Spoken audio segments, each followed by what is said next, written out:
I'd like to welcome you back to our study in the book of 2Corinthians. And we're in 2Corinthians, the 4th chapter, starting with verse number 10 today. Now, in order for us to understand verse number 10, we actually need to go back and read verses 8 and 9, where the Apostle Paul says, "We are afflicted in every way, but not crushed. We are perplexed and not despairing. We are persecuted, but not abandoned. We are struck down, but not destroyed." What's the Apostle Paul talking about? He's talking about the persecution that he's gone through. At the time of this writing of the book of 2Corinthians, the Apostle Paul has suffered a lot of persecution. Even though he's not been thrown into a Roman prison yet at the time of the writing, the Apostle Paul has suffered greatly. He's been stoned, he's been beaten, he's been whipped, he's been mocked, he's been hit, he's had all kinds of persecution coming at him. And so he writes now in verse number 10, and he says, "Always carrying around in the body the dying of Jesus, so that the life of Jesus may also be revealed in our bodies." Now, what in the world is the Apostle Paul talking about? Well, first of all, always means at all times. In other words, my body is showing you something. And so he says, always carrying about. And when he talks about carrying about, one way we could translate this is to bear it around, to show it around.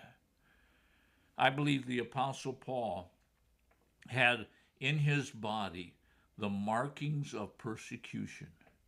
There's one place where the Apostle Paul talks about his eyes. I believe that when the Apostle Paul was stoned, his eyes were injured. Now, some people say, well, he was raised from the dead. Yes, he was raised from the dead after that stoning, but there's proof that the Apostle Paul carried about in his body the evidence of that stoning.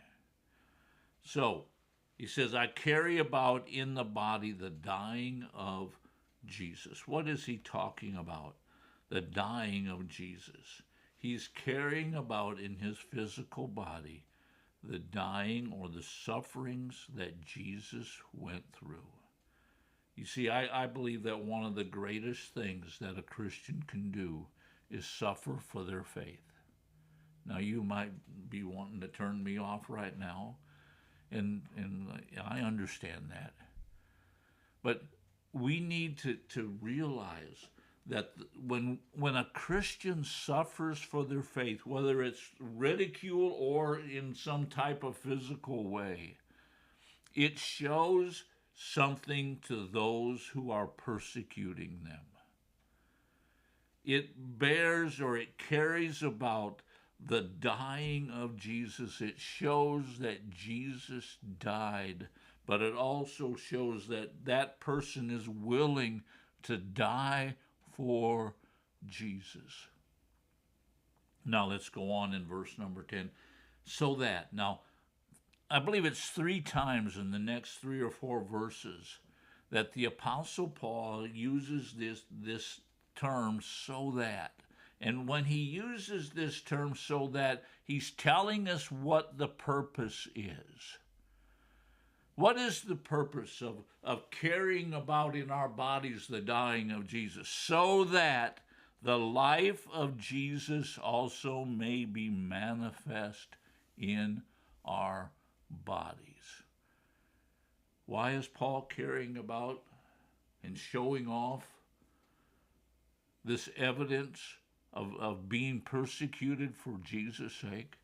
It's so that the life of Jesus may be manifest in our bodies. Now, when it talks about being manifest, the words here actually means that it's made visible. Let me ask you a question. How do people know that you're a Christian? Now, here in the United States, we suffer persecution, but it's mostly through ridicule. Maybe there's been times where people have been beaten for their faith. But how do people know that we're Christians?